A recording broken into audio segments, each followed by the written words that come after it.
Next up, we've got the game between Aston Villa and Fulham, who've both been in action in the Europa League this week, although very different games for the two sides. Aston Villa are at home, whereas Fulham travelled to the most easterly side in Europe in a top division.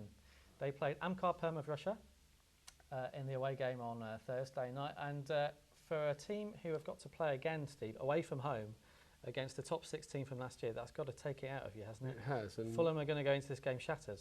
Yes, that's a long trip. It's going to be a tough trip as well. If the first leg was anything to go by, yeah, they'll need some big old shin pads, won't they? Because it was a pretty physical encounter. Yes, and I'd imagine we're quite sure of how inhospitable the sort of like area they're going to play at.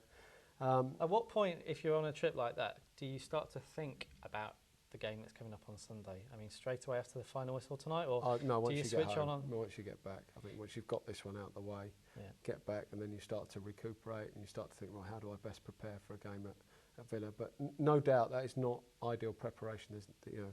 And I think that will have an effect on this game.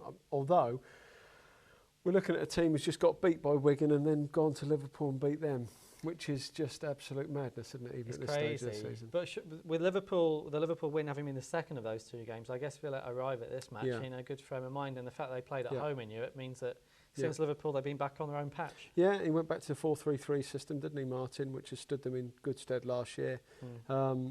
They just haven't been great at home, have they? That's the only trouble. That's another little imponderable weird for us. Is Aston Villa at home? Would you think it would be reasonably straightforward? But their home form has not been great. As I say, the 4-3-3 is a system that's suited away from home. They were super up until their little lapse at the end, away from home when they were up there with Chelsea. So interested to see the way he goes. He might be a case you go 4-4-2 at home and possibly 4-3-3 away from home. You don't know, but they look. I mean, if the Liverpool game was anything to go by, then and as you say, the run-ups to this game, you would certainly say you'd have to favour Aston Villa. And looking at the prices, Steve, 3-4 on Villa at home, it's not a bad price in these circumstances, is it? And Fulham have got one or two injuries as well. You look at it and you think, well, Dempsey has to go and play up front with Johnson. I think there's two or three that won't travel. I don't think Murphy will travel. I don't think even Zamora will travel for the game. Whether or not they are injured or they've just been rested, I don't know.